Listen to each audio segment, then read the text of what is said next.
Amigos, estamos en el último bloque de ideología comentando las ideas. Antes de irnos al corte, la licenciada Isabel Ramírez dijo la palabra mágica o las palabras mágicas que son semanas cotizadas. ¿Qué tiene de importancia las semanas cotizadas? Hay una ley de 1973 y hay una ley a partir del año de 1997. ¿Cuáles son las diferencias principales de estas dos leyes y de la gente que está de alta? Ahora, ha resultado que la gente me empieza a preguntar por qué un jugador de la selección dice que este Afore es mejor para los menores de 35 años y no el otro. Entonces... Ok, yo creo que aquí es un tema que en la actualidad ya se está empezando a llamar la atención a mucha gente. ¿Por qué? Porque ya nuestra sociedad está creciendo, realmente ya hay más gente adulta y desafortunadamente nunca previeron este tipo de situaciones para recibir una pensión. Actualmente me ha tocado hablar mucho del tema de lo que son las pensiones, de qué posibilidades hay de irte a la ley 73, como lo mencionaste, o la del 97.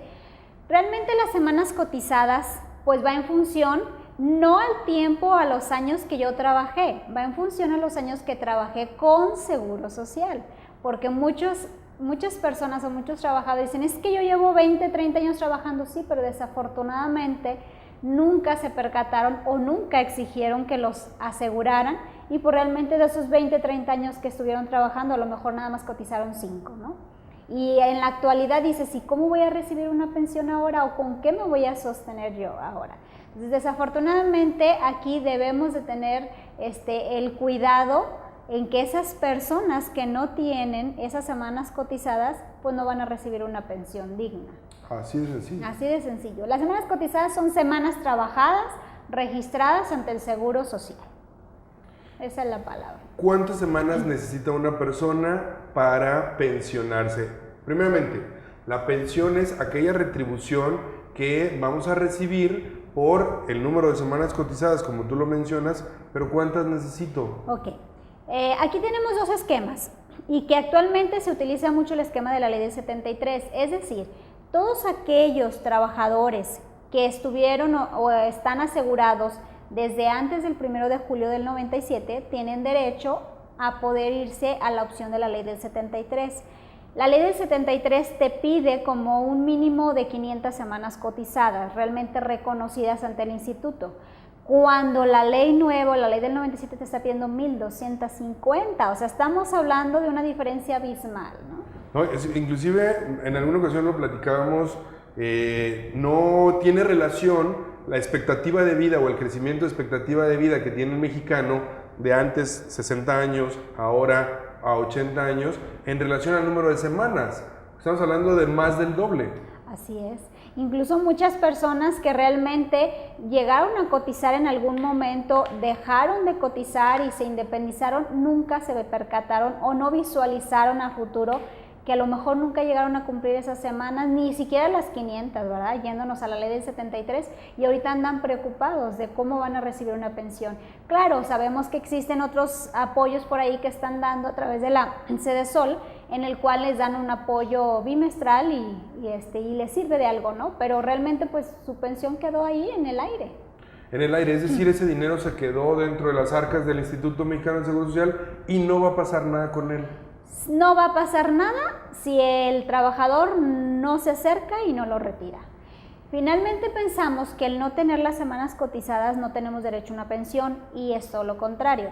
Si no tienes las semanas cotizadas y ya no eres un trabajador vigente, al momento que quieras hacer tu retiro, puedes llegar a solicitarle al instituto que yo no cumplí los requisitos mínimos de la ley, pues dame mi dinero. Pueden retirarlo en una sola exhibición, puedes hacer retiros programados, pero ¿cuánta gente lo deja ahí porque dice, bueno, yo tengo años y años que dejé de trabajar, ya no, Claro. Ya no hice ningún trámite y ya se quedó el dinero ahí, ¿no? Entonces, la realidad es de que se puede llegar a recuperar el dinero que se tenga de los trabajadores cuando no reciben una pensión. Ahora, estas personas, entre las que me incluyo, que estamos todavía con la ley del 73 o nos dimos de alta antes del 1 de julio del 97, afortunadamente alcancé yo ¡Qué bueno! a darme de alta en aquel entonces, y vamos a poder pensionarnos, es decir, nosotros no vamos a hacer uso del Afore. Finalmente el Afore es quien controla o quien te lleva tus ahorros, ¿sí? Al final la Afore es la que te va a otorgar la pensión dependiendo del método que tú quieras aplicar. Es decir, si tú contratas una renta vitalicia, pues finalmente todo el dinero que se te fue a tu Afore va a servir de base para contratar esa renta vitalicia. O bien, si tú decides no contratar una renta vitalicia porque no cumples el requisito, no cumples las semanas, etcétera, pues puedes hacer entonces retiros programados. Ahora, aquí en la Afore hay algo importante. La gente que en su momento ya está próximo a jubilarse, a pensionarse, y en algún momento no solicitó un crédito de Infonavit, tiene todavía dos alternativas que actualmente ya hay mucha publicidad por parte del Infonavit que pueden retirar su dinero, cuando años atrás teníamos hasta que meter juicios para poderlo recuperar, ¿no? Ahí pueden ellos también optar por la opción de llevarse su dinero que tuvieron ahorrado del Infonavit a su cuenta individual para que les sirva de base para contratar una mejor renta vitalicia. Oye, Isabel, ¿y aquellas personas que obtuvieron un crédito jóvenes, pagaron su crédito, continuaron cotizando, volvieron a pagar las cuotas o el patrón volvió a pagar la aportación de Infonavit, ¿también es susceptible de recuperarse? También, porque finalmente es dinero del trabajador. El Infonavit es nada más una institución que está para poder velar a los trabajadores en el sentido de darles un crédito, pero si ya lo obtuvieron y ya no volvieron a obtener un crédito, ese dinero al final lo aportó uno o dos o X número de patrones con los que siguieron trabajando. Ese dinero que se ahorró tiene que irse a la cuenta individual o pueden incluso hasta retirarlo también.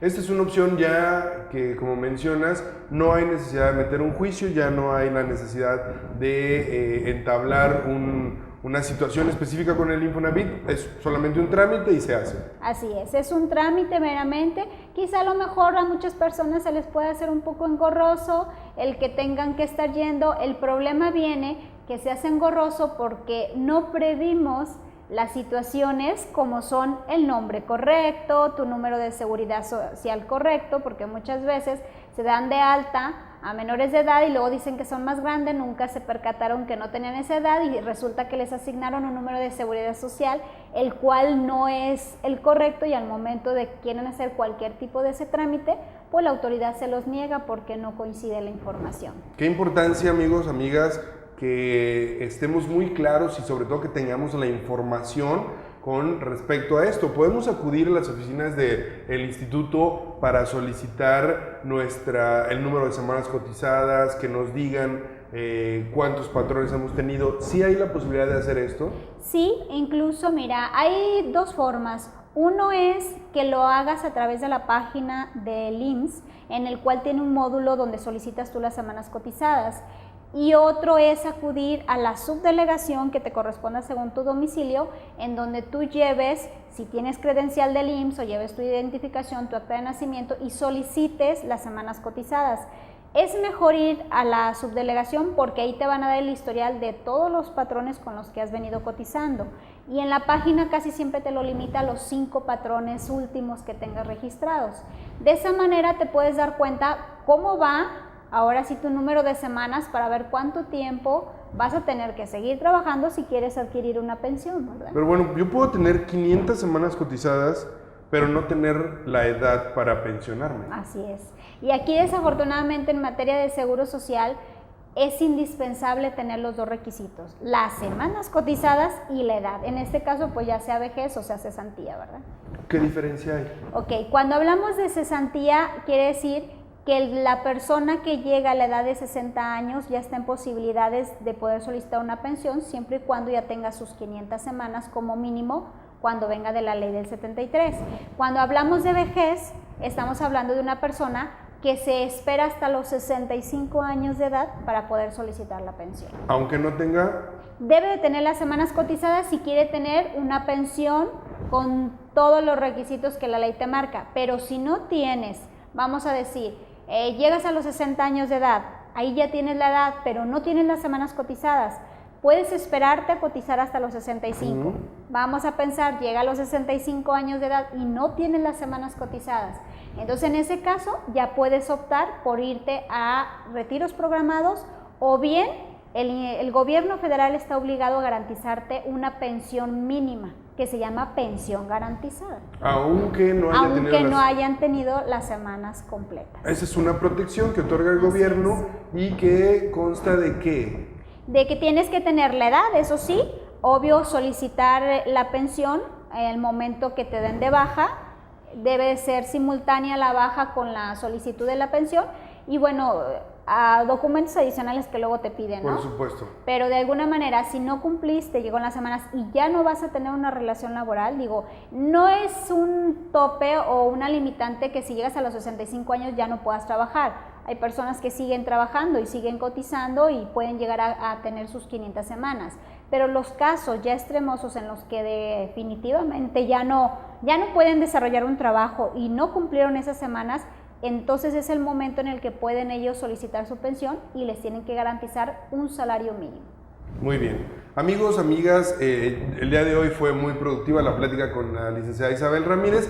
Hay muchísimos temas dentro del Seguro Social. Ojalá y nos puedas volver a acompañar a otro programa en el que hablemos de otros temas, sobre todo porque en el caso, por ejemplo, de las prestaciones que reciben los trabajadores, bueno, tocamos algunas, pero son muchos más y el tema, por supuesto, es muy amplio. Muchísimas gracias por haber estado el día de hoy con nosotros. Te agradezco la invitación y pues espero nuevamente estar con ustedes. Muy bien. Muchísimas gracias. Amigos, como saben, como ven, es un tema sumamente delicado, no hay que dejar nada al aire, hay que asesorarnos de las personas profesionales como la licenciada Isabel en este tema para evitar un descalabro económico o para evitar hacerle un mal sin querer a el trabajador. Como siempre, un placer haber estado con ustedes este viernes en Ideología, comentando las ideas. El día de hoy transmitimos desde las instalaciones de Fores en la ciudad de Guadalajara. Esperemos vernos la próxima semana en Ideología, comentando las ideas. Hasta la próxima.